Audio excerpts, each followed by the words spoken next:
Allow me to step on you a bit. The role of the government is to ensure that there is food provision for its citizens, true or false. And you want to go do farming and become a millionaire. Are you for it? For subsistence crops. The role of the government is to make sure that the price is down. How would you make your money? To me? Unless you're doing something over and above subsistence crops, then even the government doesn't want you to be rich.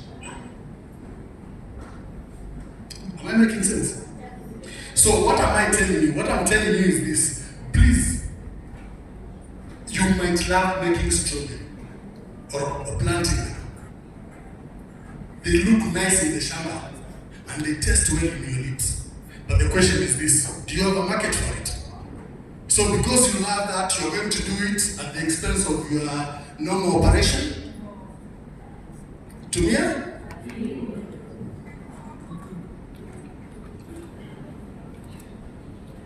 What we do is that we recruit people. We take people out of the country. We also recruit locally. The only thing that we are known for is recruiting outside this particular country. And that is why you heard Jackie say, kama mtu amechukua pesa yako, kuna sijui NSSF, it is good. It is good. It's a good check for us. Okay? It is good for what we do. But let me tell you the truth. The people who steal from you are not accredited agents. But when they are reporting, they will say, huyo agent nilipea pesa yangu, amekula, amefanya something. Find out, you'll discover that most of you guys trust the broker much more. And I'm using that word very loosely. Don't take it anywhere. There's nobody who's called a broker. They're actually sub-agents. But then you give them money and you expect them to take you out of the country. There are countries everybody will market for you and tell you, you know what? Kuna kazi UK, kuna kazi Poland, and everything. I'll still insist, use your head. At this era of internet, you can do a bit of research. For example, I remember, was it I think 2023, 2024? Some of us agents were in the list of the NHS to take medical staff to the UK. What did the Senator of the UK do? They decided to drop all that. So sahi bado utadanganywa, kuja nikupeleke UK. Listen. Google, find out, get facts before you even come to us. Yes, there's a list of accredited agents. Most of them I remember when we started all this, we were about 1,200. Right now, we're about 600-700 agents. Confirm whether Vincent is an accredited agent. Then come to me. As I'm talking to you, also listen to what I'm speaking. And I'll teach you. Can we learn to listen to what is not spoken? Because that speaks more volume than what is spoken. When I'm telling you whatever I'm telling you right now, find out what is it that Vincent is not telling me. That is the only way you can do what? If, for example, hypothetically, I'll use a question we usually ask. Sasa Vincent, uko na kazi gani unskilled? Then you tell him, umesomea nini? Anasema tu, hii unskilled waka yoyote. Now, if my next answer will be, niko na security, leta 250,000. That is a red flag. Do you know why? Can I tell you why? You already don't know. Okay, yes, I might be in a position to take you out for a security job, but I've not looked for that particular employer. I don't even know what that particular employer is going to give. Is he giving a visa? Is he giving a ticket? I've already given you a figure. And you buy it, you just give me the money. Sometimes critique everything that you're given from some of us. Both agents and sub-agents. Are we together? Now, there's a very thin line between ethical recruitment and human trafficking. I'll repeat that. There's a very thin line between ethical recruitment and human trafficking. What separates that is the procedure that you use. I'm not saying the sub-agents will not take you out of this country. They sure will take you out of Kenya. But the question is this. If you are found with a problem on the other side, what is your evacuation strategy? How do you make it back to Kenya? So sometimes we keep singing, kindly go to accredited agents, go to accredited agents. The worst culprits are returnees who want to go back. Oh, nilikuwa Saudi, sasa nataka kwenda Dubai. Hello, Mwarabu ni Mwarabu, my friend. Are we together? Hakuna Mwarabu mwenye ameoga na mwenye mchafu. Mwarabu ni Mwarabu. Ako Dubai na ndio yule ako Saudi.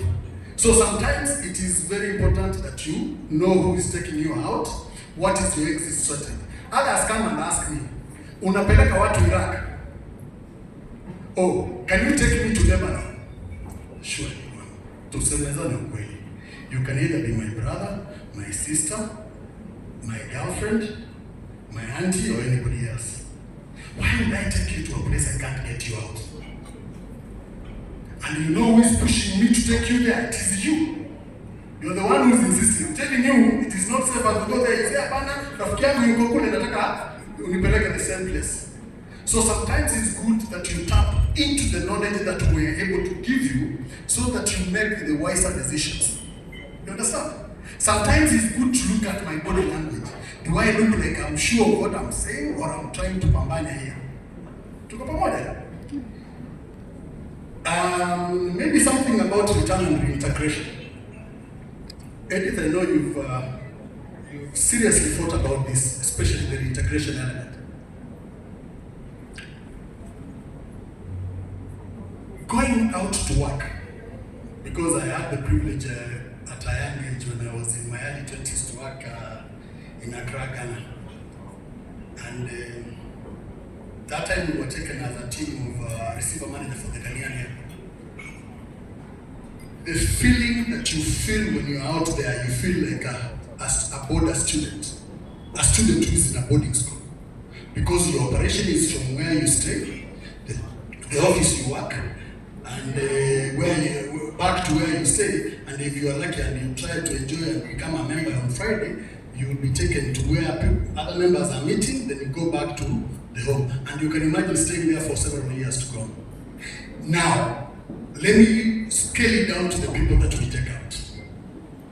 You make I'm sorry I'll use this term and please don't kill me for it, stupid financial decisions. Stupid financial decision is over trusting the people you're leaving behind with your money. You go, for example, to Saudi Arabia, every single month there's money you're sending to your mother. Right now, as we speak, I'm processing 2 girls to go back to the kingdom because they sent all their money for 2 years to their mother, and their mother could not even take the kids to those ladies back to probably to school. And remember, this is someone who's employed by the government. So what I'm trying to say is this: yes, send money back to the country, but make sure you need something for yourself. Hello? Tuma pesa nyumbani, lakini jibakishie yenye itakuja kustiri when you're around. Now, what usually happens is this: the moment you go out, probability that you will go again and again and again and again is very high. Then you lose your life. Life-work balance. Kama wewe ni mwanamke hujaolewa, please come back to the country.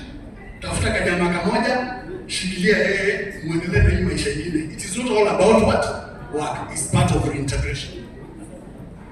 Number 2, jibakishie ukuje upate una capital ya kuanza kufanya kitu kidogo. No matter how small. Start humble, start small, and make sure that it works for you. But otherwise, if you go out there and you, what is interesting and this shakes me. You go to Saudi, you work for 2 years. You come to Kenya, the first thing you want to do is buy land. The worst decision you can ever make. Because yes, now I have the land. Then what? I have to go back again? Niende kutafuta ya kujenga. Unaenda unatafuta for 2 years, you come back, unajenga inafika rentals. No cash. What do I do again? You go back. Ukuje ufanye roofing, uweke madirisha, kabla ufanye plaster, imebaki rangi. Imebaki rangi. You go back again. Kwani miaka yako umefunga na kamba?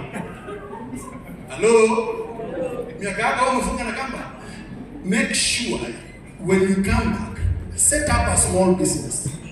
Generate money. When you have enough, more the same amount that you came with, please. Now you can start doing any project with the extra. But kama unakuja utumie ile capital yako yote, trust me, you come back to it. Sasa mimi nataka kurudi tena. You understand?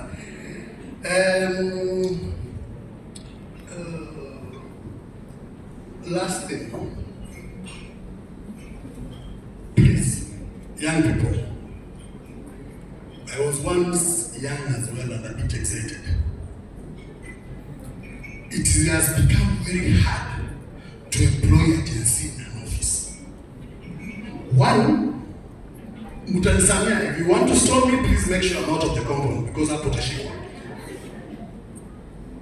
Please, humble yourself, humble your ego, and listen to what people are telling you, especially those who are in a position to actually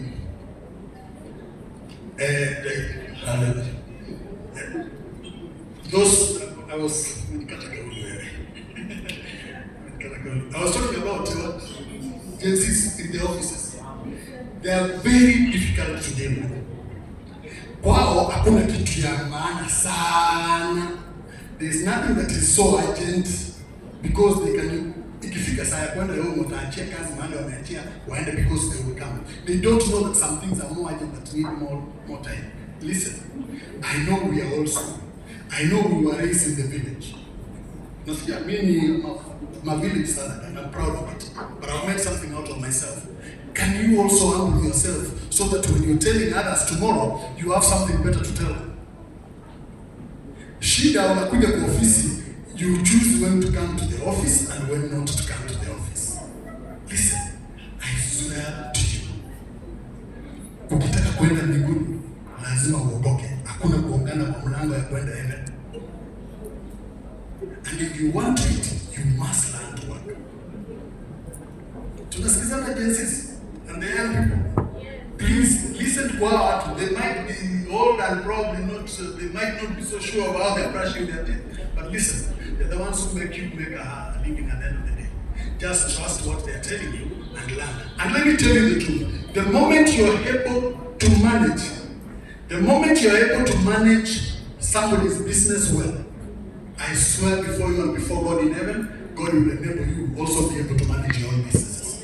Amen. Tuko pamoja? Now, what are the successes that we've achieved so far in terms of recruiters with the people that we've taken out? For those who've been true to the word, they went, they worked, and they came back. I've seen, like I think I have about 3-4 housemates that I took several years ago who now have rental houses. Out of that salary, it's all about discipline. And there's nothing that brings joy to my life when I see it. And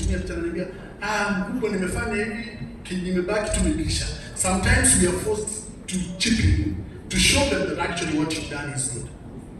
So listen, hakuna kazi mbaya, hakuna kazi nzuri, na ukiitisha kazi, specify the kind of job that you want. Let us not do what people did during the Qatar World Cup. Oh, nataka kwenda security. Then when the owner goes to sleep, you also sleep. Hello? So that is it. Unless there's a question, I really appreciate it. Thank you very much. Next time, the organizers, please involve us in the entire process. Don't call us the last minute. Hello?